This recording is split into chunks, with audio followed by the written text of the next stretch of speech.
Good morning, class 10 students.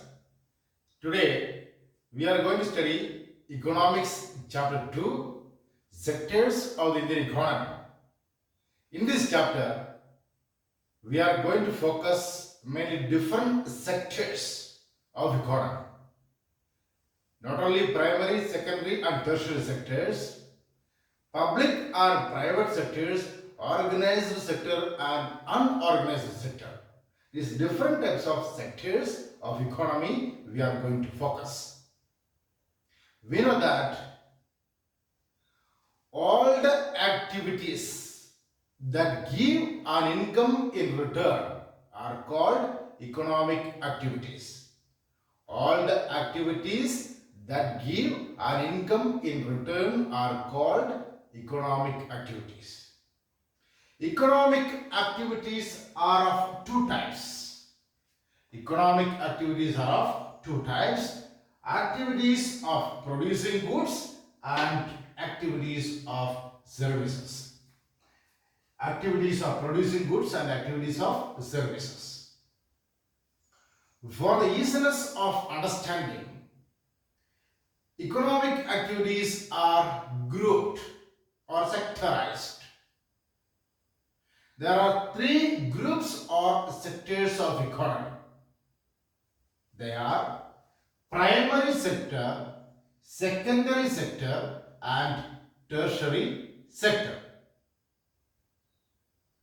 Let us see first of all what is primary sector. Activities of production by exploiting natural resources are called primary sector economic activities. Activities of producing goods by exploiting natural resources are called primary sector economic activities. Example, cotton production. Suppose raw cotton production. For the growth or production of cotton, what are needed? Natural factors are only needed, like sunlight, rainfall, soil fertility, favorable climatic condition. All these are only required. So by exploiting these factors of the nature, one product can be produced. That means cotton can be produced. So this kind of production is called primary sector economic activities. Similarly, dairy production or milk production. So for the production of milk, we need biological process of animals only. So milk is a natural product. The same way, mineral ores just like iron ore, aluminium ore, all these mineral ores are also natural product because that is these products are naturally available in the environment. So these types of production activities of producing goods by exploiting natural resources are called primary sector economic activities. Why they are called primary sector? Because the products which are produced in the primary sector are base products. From that products, subsequently we make another products. Like example, raw cotton is a primary sector production. From this raw cotton directly we are not able to use. We need to make cotton cloths. So from the raw cotton, making cotton cloths, another product is made. That's why cotton is a base product. The same way, milk is a base product. From the milk, varieties of other products are produced. So milk is a base product. Mineral ores, base products. From mineral ores, many other products are produced. That's why primary sector products are base products. That's why they are called primary sector products. All the products are base products. That's why they are called primary sector products. And primary sector is also called agriculture and related sector.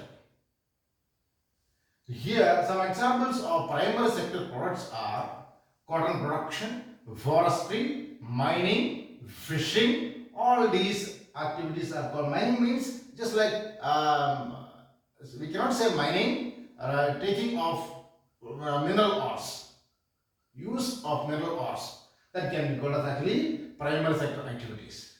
Cotton production, forestry, agriculture, fishing, dairy, all these are examples of primary sector economic activities. Primary sector is also called as agriculture and related sector. So once again, primary sector, economic activities of producing goods by exploiting natural resources are called primary sector economic activities. Now let us see about secondary sector economic activities. In the secondary sector also, activities of production is going on. Activities of production, like primary sector, in secondary sector also production of goods practiced. But only one difference is there. In the primary sector, production of goods by exploiting natural resources. But in the secondary sector, production of goods by utilizing primary sector products as raw materials. Because primary sector, whatever the products produced in the primary sector used as raw material in the secondary sector for making other products, like raw cotton produced in the primary sector used in the secondary sector for making cotton cloth. The same way, dairy, milk used in the secondary sector for producing lots of other varieties of products. And the same way, mineral ores like iron ore used in the secondary sector for producing iron.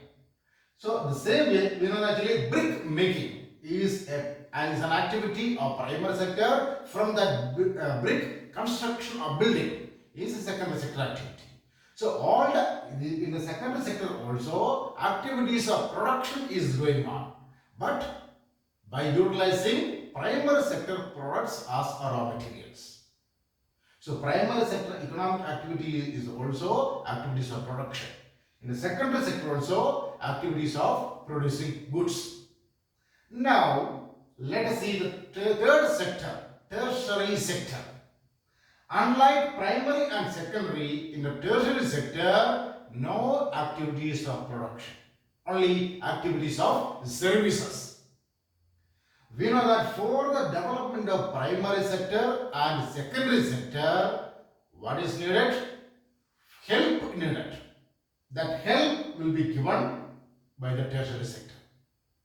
Not only financial assistance, varieties of help.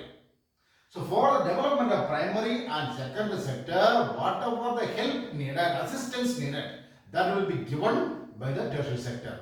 That is why tertiary sector activities are only services, not activities of production. Example, banking. For the production activities in the primary sector and secondary sector, money needed. So financial assistance, banking is an example of tertiary sector activity. Insurance, another activity. Transportation, storage, communication, trade, all these are assistance for the development of primary and secondary sector. That's why all these activities are services and these are included in the tertiary sector. So tertiary sector also called as service sector, primary sector also called as agriculture and related sector, secondary sector also called as industrial sector, because almost all activities are produced either in factory or industry. That's why secondary sector activities are called industrial sector also. So in the tertiary sector, some services are there which are not directly helpful for production, like banking or insurance. Some services are there which are not directly helpful for the production, but they are also considered as services, like teachers, lawyers, engineers, washermen, cobbler. Such examples are there. Such people are also part of tertiary sector because they are also doing services. And some services are recently created, like information technology services are also like ATM, internet facilities. All these are also part of tertiary sector economic activities. Now let us see the topic. comparing the three sectors: primary sector, secondary sector, and tertiary sector. How can we compare these three sectors? Which is which is the dominant sector or powerful sector, which is not a developed sector, which is a developed sector?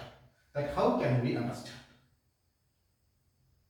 So mainly on the we can compare these sectors on the basis of production of goods and services produced in each sectors. These three sectors can be compared on the basis of the production produced in all the sectors. So economics suggests that, one method economics suggests that these three sectors can be compared. Why we need to compare? Comparison needed to know whether primary sector is the most developed of the three, whether secondary sector is the most developed of the three, or whether tertiary sector is the most developed. Which sector is more developed, which is needed to be developed. To know that, only this comparison wanted to be made. So economics suggests one method for comparing all these three sectors.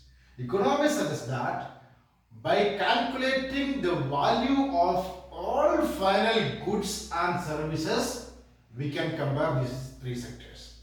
By calculating the value of all the goods and services produced in each of the sectors. The value of goods produced in the primary sector, the value of goods produced in the secondary sector, and value of services of the tertiary sector. These three values, that is final value. Final value means value of goods which are reaching in the market. Value of services which are provided or produced for money in return. Such kinds of value. So value of all the goods produced in the primary sector, that means final value. Final value of all the goods produced in the secondary sector, and final value of all the services produced in the tertiary sector. These three we have to compare. When we compare all these three values, we can clearly understand which is developed sector, which sector is not at all developed, which needs to be developed. We can clearly understand. And let's see that actually when we produce a good, many intermediate goods also will be used. An example is given in your textbook. When we make a final product, for making that final product, many intermediate goods also will be used. Just example, one biscuit production is given in your textbook as an example. So when we make that biscuit, we need oil, we need sugar. So we need flour, just like wheat. So all these are intermediate goods. Biscuit is the final product which is reaching in the market. For making this final product, many intermediate goods are used. So already the value of intermediate goods are used. So again, the value of intermediate goods should not be calculated. The value of final goods, that means biscuit only, should be calculated. Otherwise, we will be making a wrong calculation. We won't get actual value of all the goods. For finding out the actual value, economics suggests that only value of final goods, that means value of goods which are reaching in the market. For making a product, for making a final product, many intermediate goods are used, but already they are used up. For that, money already provided, and so again the value of those goods should not be calculated. And we know that actually the value of all goods and services, the final value of all goods and services produced in each sector during a particular year. The value or the final value of all the goods and services produced in each sector during a particular year. During a particular year gives the total production of that particular sector. Suppose the final value of all the goods produced in the primary sector gives the total production of the primary sector. And secondary sector also similarly like that, and the same way tertiary sector. the value of final goods and services produced in each sector during a particular year provides the total production of that sector for that particular year. Now let's see GDP. What is GDP? The sum of production of all goods and services in the three sectors gives GDP. Like here, what you can look at here. So the primary sector, secondary sector, and tertiary sector. What are the products produced in the primary sector and its value written here? So total production is considered in the primary sector. The same way in the secondary sector, name of the products and their value is calculated here. Tertiary sector, name of the services and its value calculated here. So when all these, the total production of the primary sector, total production of the secondary sector, and total production of the tertiary sector, all together known as GDP, gross domestic product, GDP, the sum of production of all goods and services in the three sectors known as GDP. The sum of production of all goods and services in the three sectors known as GDP. So GDP shows how big the economy is. That means our Indian economy is, or any foreign country, all the countries' GDP is compared. So Indian GDP is compared with other countries' GDP and knows that whether our economy is big or not. Now let's see here who prepares this GDP. It is not an easy task to prepare GDP because we have 28 states and 8 union territories. In all these areas, production activities are going on. And so, all these production activities and their values want to be calculated. It is not an easy task. So, central government ministry takes initiative steps for calculating GDP with the help of many officers in various states and union territories or district-wise calculation they are making. So this is comparing the three sectors. So what is the necessity of comparing sectors means to know which sector is more developed in one country itself, which sector is more developed, which need to be developed, which is poor and which need to be developed. For knowing that only this comparison wanted to be made. And for comparing easily these sectors, economists suggest that the value of final goods and services produced in each sector only should be calculated. If we calculate the value of intermediate goods, we are getting a wrong. We are making a wrong calculation. We won't get the actual value of all the products of the primary sector, secondary sector, and tertiary sector. Now let's see about historical change in sectors. Historical change in sectors means in the initial period, in all the countries, whether presently developed countries or developing countries, whichever may be the countries, in the initial period, primary sector will be the dominant sector or developed sector. Because most of the people will be engaged in primary sector activities. They won't have any work in the secondary sector or tertiary sector. Only limited opportunities will be created in the tertiary sector. And secondary sector production, like industrial production, also will be very poor in all the countries in initial stage. And now we are going to see how change happened in the developed nations, like America, developed nations. Historical change. That means in the initial period, in the beginning, even in America also, primary sector was the most dominant sector or developed sector. Because most of the people will be engaged in the primary sector. There won't be any other income for the people. Only the main source of income, main means of livelihood of the people will come from primary sector. And that's why majority of the people or most of the people would be engaged in primary sector activities.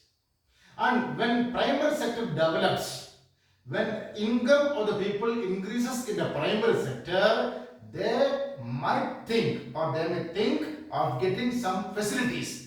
Like secondary sector production, they may need it. They need to construct good building, or they need to get car, a refrigerator, a washing machine, television, so many such facilities people may think.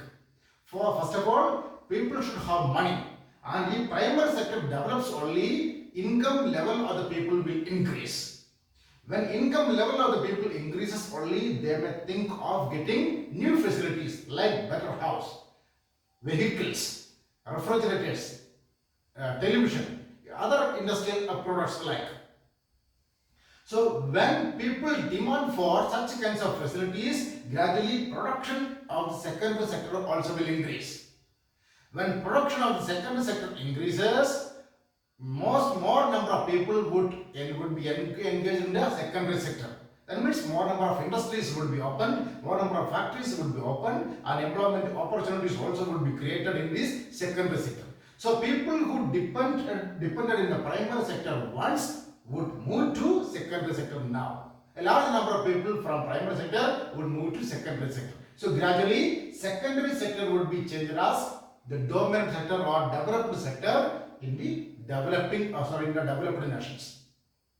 And when primary and secondary sector develops, when both sector develops, when again income level of the people increases in the primary sector and secondary sector, people might think of getting more and more services like that means good schools for their children, better hospitals, restaurants, many such kinds of services will be created. Tourism, recreation, so many such services will be created.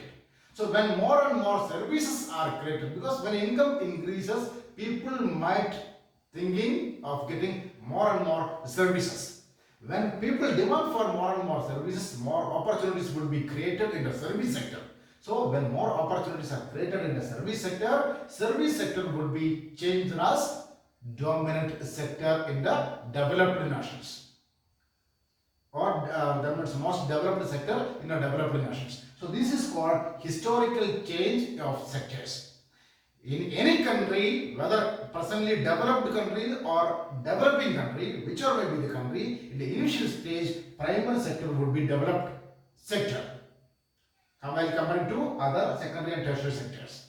But gradually, when primary sector develops, when income level of the people increases, they would try to get more facilities like good house, vehicles, and other industrial products.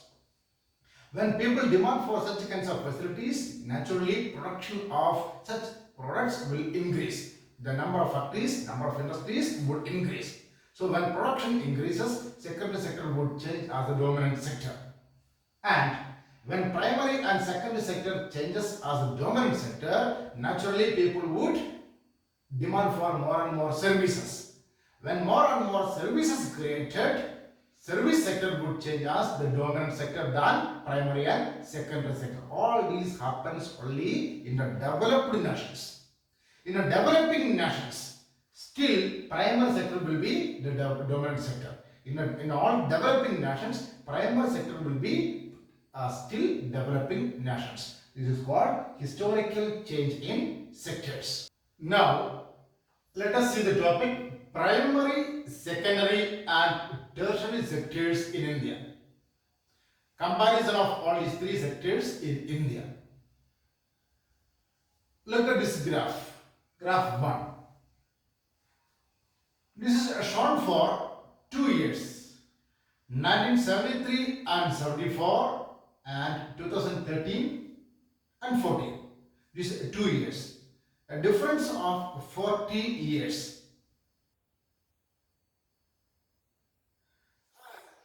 Graph, you can clearly see production of all the three sectors, primary, secondary and tertiary sector. Whether any change happened in these three sectors during the last 40 years.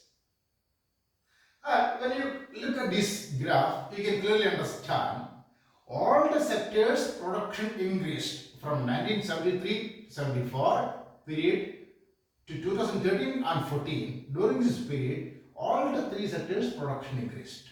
But production increased in the tertiary sector more. That means tertiary sector is the dominant sector in terms of total production in India. In terms of total production, tertiary sector is the dominant sector. Now, let's see what are the reasons for changing tertiary sector as the dominant sector. So we know that we have already seen that in developing in every country, primary sector would be the dominant sector in initial stage. And now in India, tertiary sector is changed as the dominant sector because many years are over. Since independence, government of India is introducing various plans for making developments of all these three sectors. As a part of that, lots of changes happened in all these three sectors, and finally tertiary sector changed as the dominant sector. Now let's see what are the reasons for changing tertiary sector as a dominant sector. First reason is that number of basic services increased. In every country, basic services are required. Most of the cases, the basic services will be provided by government because government will spend money for the arrangement of basic services like schools, government schools for children. All people may not be able to send their children to private schools, so government need to arrange basic facilities of schooling. So schools, hospitals, police stations, post and telegraph, courts, village administrative offices, banks, insurance, all these are called basic services. So in a developing country, governments invest more money for the arrangement of basic services. When these basic services increases, more number of people would work in the tertiary sector because they are services. So more number of people will depend service sector.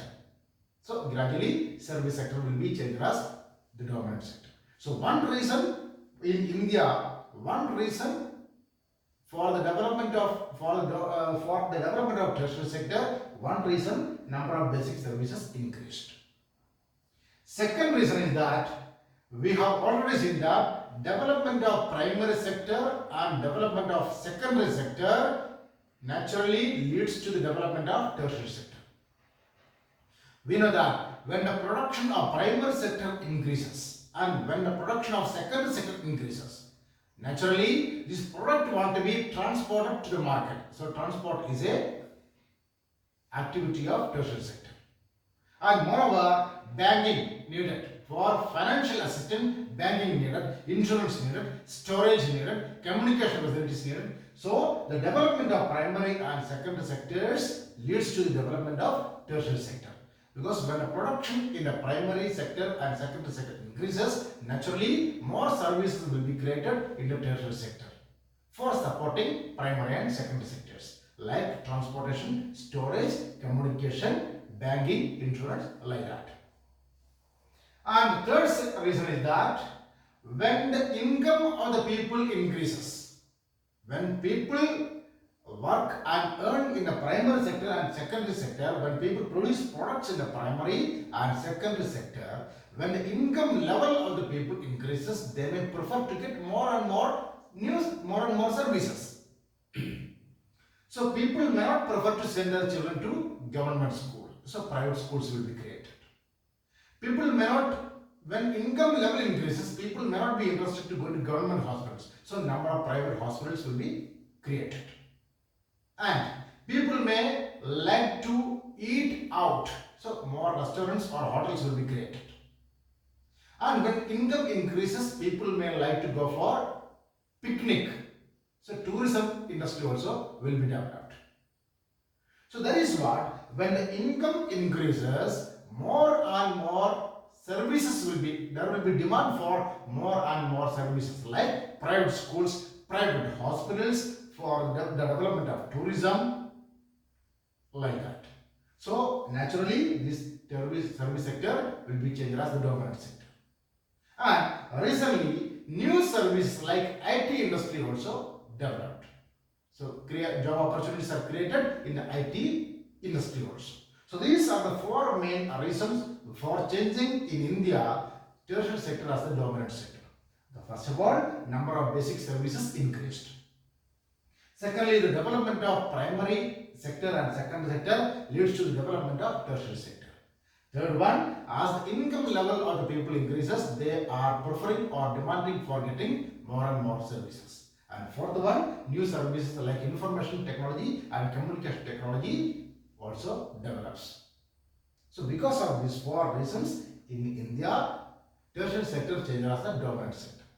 So here, when we think that tertiary sector is the most dominant sector, all the people who work in the tertiary sector will get maximum economic benefit. We may think like that.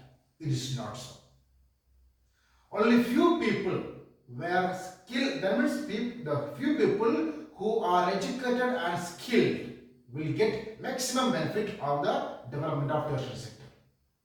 So in some sectors, in some area, only limited opportunities are created. So these limited opportunities are handled by educated and skilled people. So educated and skilled people are earning maximum in the tertiary sector, but at the other end, a large number of works are there where large number of people are working, like shopkeepers, transport persons. These category of people are not at all getting much benefit. They are barely earned to live. So we cannot say that even though service sector is a dominant sector, all the people who depend in the tertiary sector equally gets benefit. Some people who are skilled and educated gets benefit because of the development of tertiary sector. And unskilled people and less educated people, they are getting very less income or less improvement in the tertiary sector. Let us study where are most of the people employed, whether in primary sector or secondary sector or tertiary sector. In which sector large number of people employed. So when we look at graph 1, we could understand that tertiary sector changes as the dominant sector in terms of production. Now we are going to see in terms of employment generation, which sector is more developed. So when you look at graph 2, so when you look at this graph 2, you can see percentage share of sectors to GDP. That means contribution of every sector to GDP. This also from 1973-74 period to 2013-14. During this 40 years period, all the sectors production increased. Primary sector production also increased, secondary sector production also increased, and tertiary sector production also increased. Even though all the three sectors production increased, tertiary sector production is increased a lot, and because of that, tertiary sector changes as the dominant sector in terms of total production. But this graph is not saying that, not showing that, even though tertiary sector production increased, such a similar shift has not taken place in terms of employment generation. For knowing that, look at graph 3. So graph 3 shows that which sector is still dominant sector in terms of employment generation. So when we go through graph 3, we can clearly understand primary sector still is the dominant sector in terms of employment generation. In terms of total production, tertiary sector is the dominant sector in India, but in terms of employment generation, that means large number of people are working, large number of people are working still in the primary sector. What can be the reason? Why a shift has not taken place in terms of employment generation? Still, in terms of employment generation, primary sector is a dominant sector.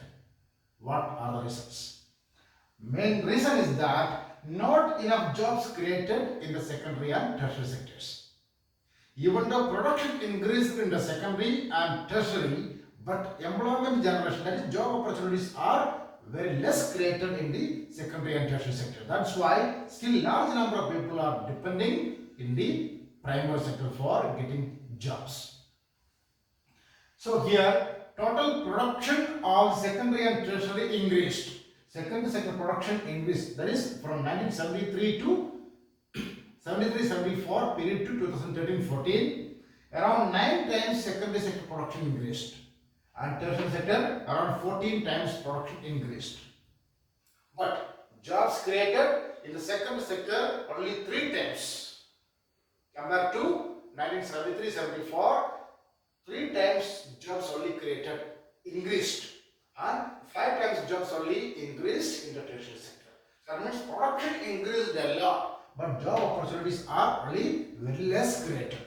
That's why even though large number of people are there in India, they are highly qualified, very well educated, very skilled, highly qualified, but still they do not get employment opportunities in the secondary and tertiary because opportunities are very less created. So all these educated people, skilled people, qualified people, they are depending primary sector for getting their income, means of livelihood. That's why around 50% of Indian people still depend in the primary sector for getting their means of livelihood or for getting their income. So when you look at graph 2, you can see that contribution of primary sector to GDP is around 12%. Contribution of primary sector to GDP is around only 12%. So for the production of 12%, around 50% of Indian people. That means large number of people are unnecessarily working in the primary sector. They are highly qualified, they are educated and they are skilled. But still they are working in the primary sector with very low income. So these people are, so for the production of 12%, around 50% of people, large number of people are unnecessarily working in the primary sector. Even though if we remove a large number of people from the primary sector also, nothing will happen for the production of primary sector. The same production can be continued. So these people, why they are still depending on the primary sector means they have nowhere else to go. Because no jobs in the secondary or no jobs in the tertiary sectors, only limited jobs in the secondary and tertiary sector. So they needed to work. Somewhere they needed to work. They need to get, however, they need to get their income. So even though if the work is less, even though if the wage is less, they are still compelled to work in the primary sector. So in the primary sector, people are facing one problem, that is underemployment. So along with the already working population, a large number of educated people, skilled people and highly qualified people are also working. So these people are, even though if they are removed, even though if they are not working also, same level production can be continued. So the people, these people are called disguised unemployed people. They seem to be working, but they are not able to utilize their full potentiality. They are earning, they are working only because of the problem that they are not able to get job in secondary and tertiary sectors. So they are not able to utilize their full potentiality here. They seem to be working. Since they have no other work, they are also joining with other people. So they seem to be working, but really they are unemployed. Because if they get opportunities, if they get opportunities in the secondary and tertiary, they would be able to get income from there also. They would be able to utilize their full potentiality. So these people are really unemployed, but still, since they are not interested to sit idle, they are working along with the other people. Even though if their income is less, even though if they are not able to utilize their full potentiality, but still they are working. So these people seem to be working, but really they are unemployed. Such a situation is called disguised unemployment. This disguised unemployment is different from open unemployment. Because in the open unemployment, people are willing to work and they are not at all getting any job opportunities. But this kind of disguised unemployment people, they are working, seem to be working, even though their wage is less, even though they are not able to utilize their full potentiality. Since they are not getting jobs in the secondary and tertiary, only they are working in the primary sector itself. So in the primary sector, large number of people are facing disguised unemployment. That means people seem to be working, but really they are unemployed. Such a situation is called disguised unemployment. So one example is given in your textbook. Read that example.